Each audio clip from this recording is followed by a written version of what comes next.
नमस्कार दोस्तों। एक बार फिर से स्वागत करते हैं आपके अपने YouTube चैनल के एजुकेशन हब पर। दोस्तों, जैसा कि आप सभी को पता है कि हमारी जो संविधान यात्रा चल रही है, आज उसका अध्याय 7 है, यानी कि कक्षा 7 है। कल हमने मौलिक अधिकार की बात की थी और आज बात करेंगे नीति निर्देशक तत्व। क्या किसकी बात करेंगे? नीति निर्देशक तत्व। कल जब हमने मौलिक अधिकारों की बात की थी तो मौलिक अधिकार आम आदमियों के थे, लेकिन नीति निर्देशक तत्व ये सरकार के अधिकार होते हैं, सरकार के कर्तव्य होते हैं कि सरकार को क्या क्या करना है, कैसे करना है। तो आइए इनकी बात करते हैं। सबसे पहले बात करते हैं नीति निर्देशक तत्व। संविधान के कौन से भाग में उल्लेख है? भाग 4 में। अगर सीधा सवाल पूछे कि नीति निर्देशक तत्वों का उल्लेख संविधान के किस भाग में है, तो संविधान के भाग 4 में।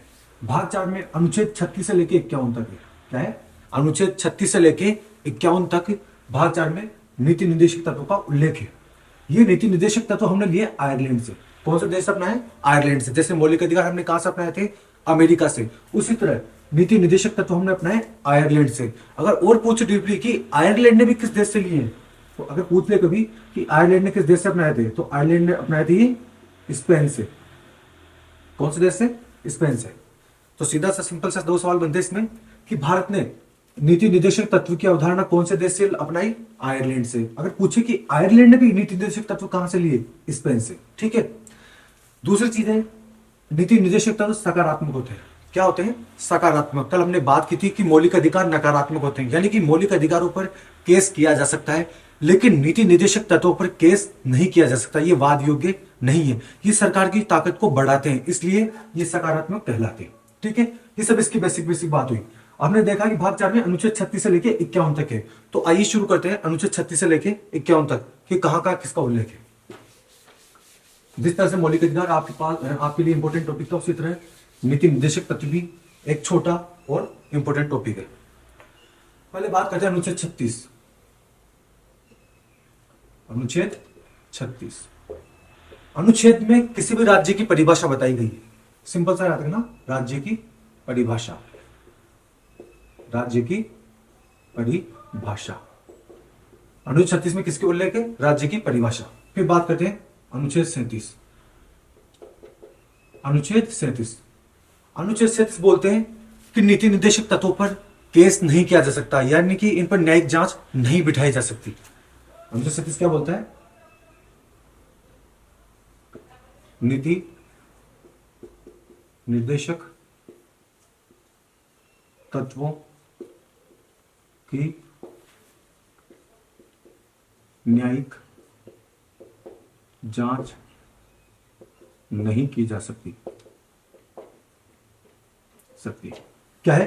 अनुच्छेद 36 तो हो गया राज्य की परिभाषा, अनुच्छेद 37 हो गया नीति निर्देशक तत्वों की न्यायिक जांच नहीं की जा सकती। बात करते हैं अनुच्छेद 38। अनुच्छेद 38 अनुच्छेद 38 क्या बोलता है? कि राज्य लोक कल्याणकारी नीतियों का निर्माण करेगा। क्या बोलता है अनुच्छेद 38? कि राज्य लोक कल्याणकारी यानी लोगों के लिए अच्छी अच्छी नीतियां बनाएगा। लोक कल्याणकारी नीतियों का निर्माण। क्या होगा? राज्य अनुच्छेद 38 के तहत लोक कल्याणकारी नीतियों का निर्माण करेगा। 36 क्या बोलता है? राज्य की परिभाषा। और 37 क्या बोलता है? नीति निर्देशक तत्वों की न्यायिक जांच नहीं की जा सकती। और 38 क्या बोलता है? लोक कल्याणकारी नीतियों का निर्माण करेगा। अब बात करते हैं अनुच्छेद 39। अनुच्छेद 39 अनुच्छेद 39 में कुछ महत्वपूर्ण अन्य और महत्वपूर्ण कर्तव्य सरकार के जो है निम्नलिखित है। उसमें जैसे पहले की बात करूं, क्या है? अगर मैं 39 एक पहले की बात करूं तो स्त्री पुरुष को जीविका के समान अवसर प्रदान करेगा राज्य। क्या बोलता है? कि स्त्री पुरुष को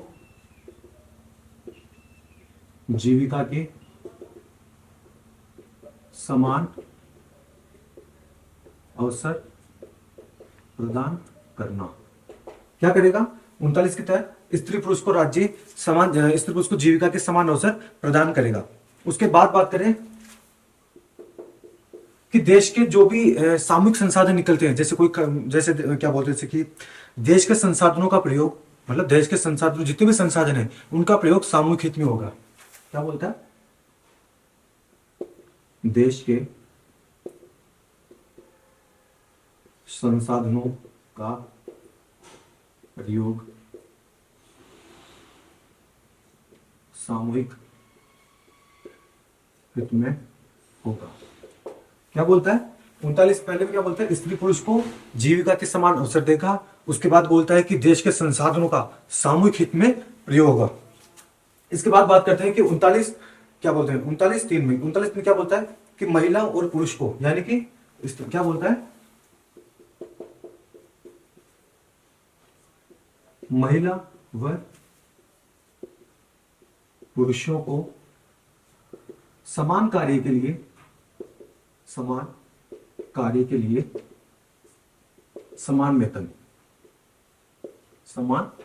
वेतन क्या बोलता है कि महिला और पुरुषों को समान कार्य के लिए समान वेतन दिया जाएगा।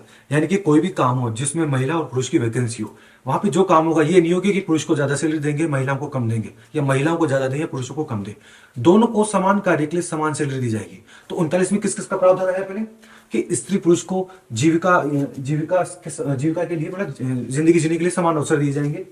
दूसरा, देश के संसाधनों का प्रयोग सामूहिक हित में होगा। तीसरा क्या बोलता है कि महिला व पुरुषों को समान कार्य के लिए समान वेतन होगा। यह है 39 में। लेकिन 42 में एक संविधान संशोधन किया गया जिसमें 39(a) जोड़ा गया। कौन से संविधान संशोधन के तहत?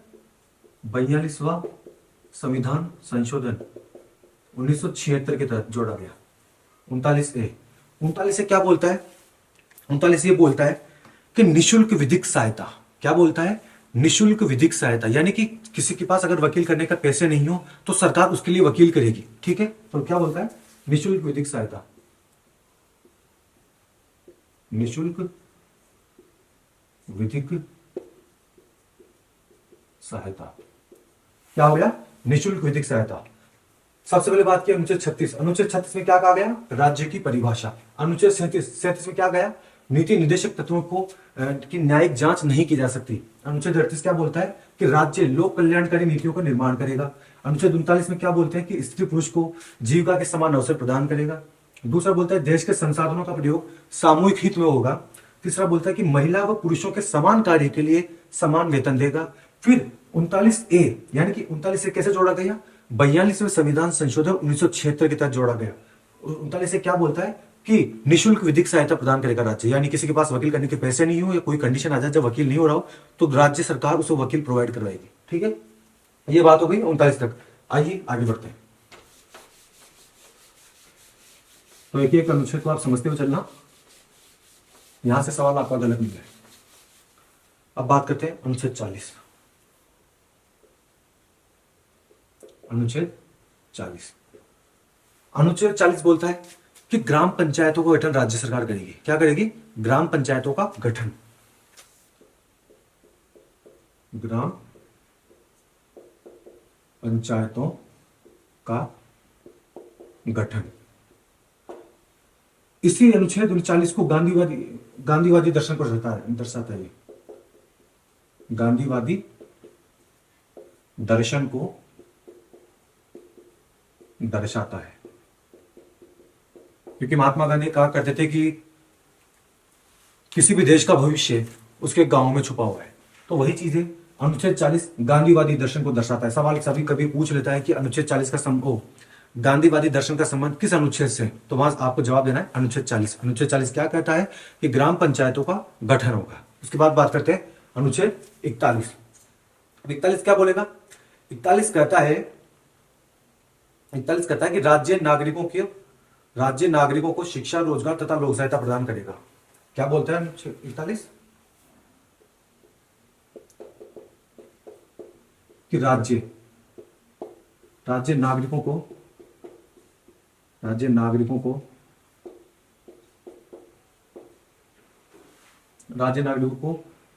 लोक सहायता,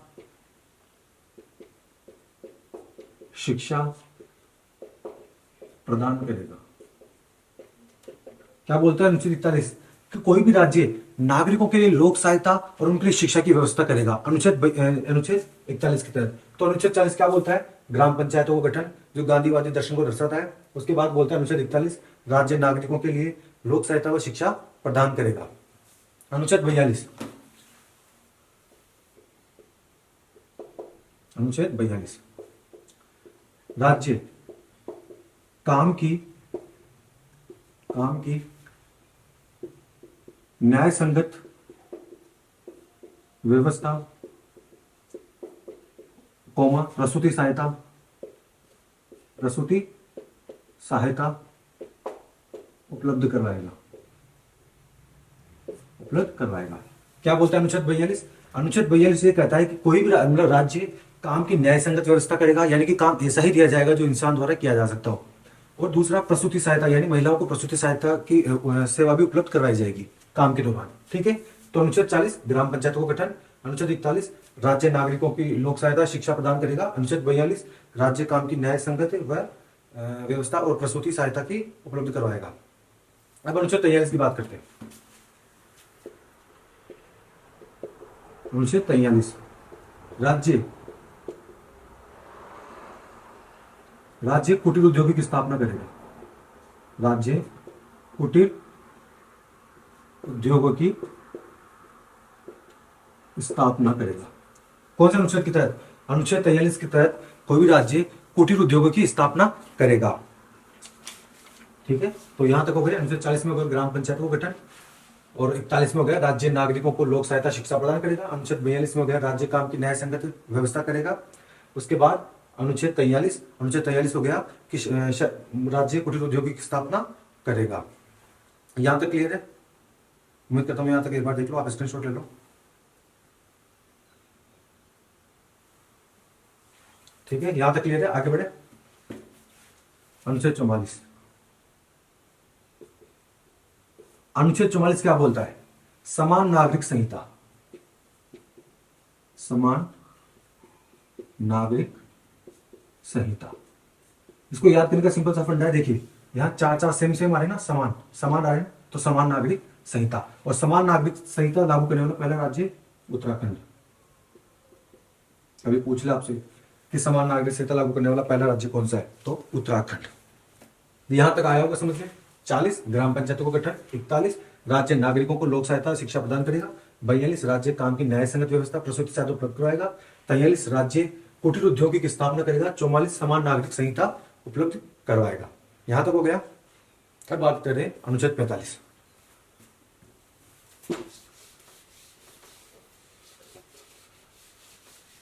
अनुच्छेद 45,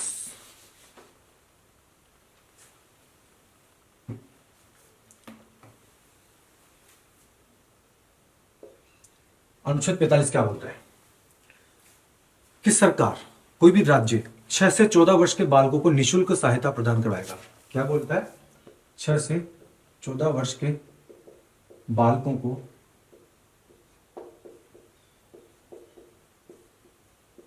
निःशुल्क शिक्षा प्रदान करवाएगा। 6 से 14 वर्ष के बालकों को। और ये कब जोड़ा गया? 86वां संविधान संशोधन 2002। क्या जोड़ा गया? 86वें संविधान संशोधन 2002 के तहत 6 से 14 वर्ष के बालकों को निःशुल्क शिक्षा प्रदान करवाएगी। लेकिन इससे पहले जब मूल संविधान बना था तब अनुच्छेद 45 में सिर्फ 6 वर्ष से कम बालकों को निःशुल्क शिक्षा दी जाती थी। क्या होता था? जब अनुच्छेद 45 मूल संविधान में था तो उसमें 6 वर्ष से कम बालकों को निःशुल्क शिक्षा दी जाती थी। लेकिन उसके बाद में 86वां संविधान संशोधन 2002 के तहत 6 से 14 वर्ष के बालकों को निःशुल्क शिक्षा का प्रावधान जोड़ा गया। मौलिक अधिकारों में अनुच्छेद 21A में जोड़ा गया, नीति निर्देशक तत्वों में ही जोड़ा गया अनुच्छेद 45 में। याद रखना इंपॉर्टेंट है। ठीक है, एक बार देख लो। अनुच्छेद 45 6 से 14 वर्ष के बालकों को निःशुल्क शिक्षा 86वें संविधान संशोधन 2002 के तहत। और मूल संविधान कितना था? ये मूल संविधान में 6 वर्ष से कम बालकों को निःशुल्क शिक्षा। अब बात करते हैं अनुच्छेद 46। अनुच्छेद 46 राज्य SC ST और जो भी पिछड़ा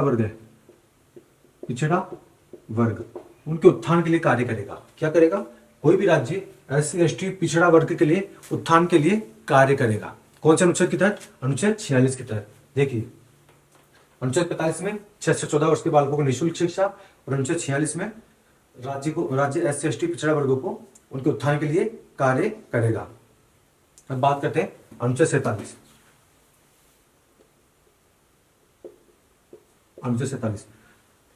अनुच्छेद 47 में है कि नशा विरोधी, मतलब नशा को रोक लगाएगा, नशा या मादक पदार्थों पर रोक। कौन से अनुच्छेद के तहत? अनुच्छेद 47 के तहत। अनुच्छेद 47 क्या बोलता है कि सरकार मादक पदार्थों और नशों के पदार्थों पर रोक लगाएगी। कौन सा अनुच्छेद बोलता है? ये 47 बोलता है। ठीक है, अब 48 की बात करते हैं।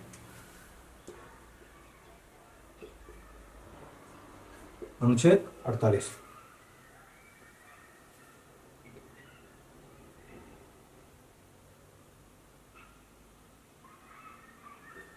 अनुच्छेद 48 है ये, कोई भी राज्य कृषि व पशुपालन, कोई भी राज्य कृषि व पशुपालन के वैज्ञानिक तरीकों को अपनाएगा, वैज्ञानिक तरीकों को अपनाएगा। क्या करेगा? अनुच्छेद 48 के तहत कोई भी राज्य कृषि व पशुपालन के वैज्ञानिक तरीकों को अपनाएगा। क्या करेगा? कोई भी राज्य अनुच्छेद 48 के तहत कृषि व पशुपालन के वैज्ञानिक तरीकों को अपनाएगा। लेकिन 48A में एक और बात जोड़ी गई है। 48A क्या कहता है? 48A कहता है कि कोई भी राज्य वन पर्यावरण की सुरक्षा भी करेगा। राज्य वन पर्यावरण की सुरक्षा।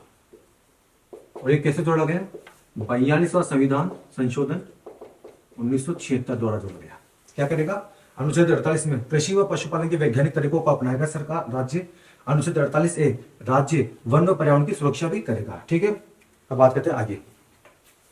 49 वैसे बोलता है राष्ट्रीय स्मारकों की सुरक्षा की बात करता है।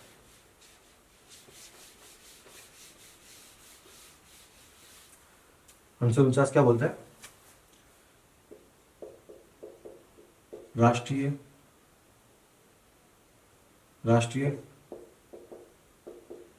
स्मारकों की सुरक्षा,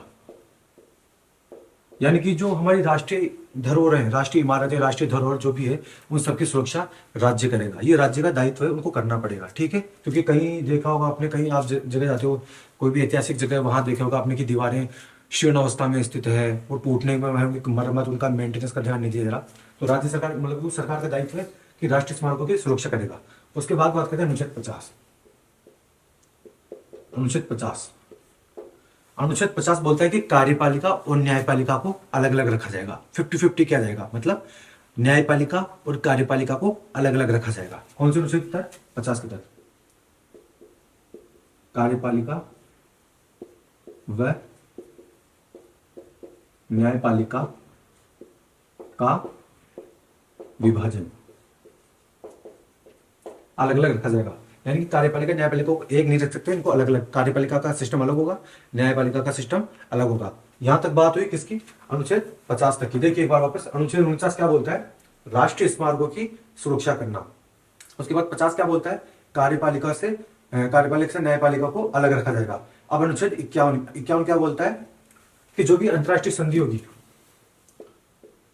अनुच्छेद 51, कि कोई भी राज्य अंतरराष्ट्रीय संधि, मतलब क्या, मतलब कहने का मतलब क्या होता है इसमें 51 में?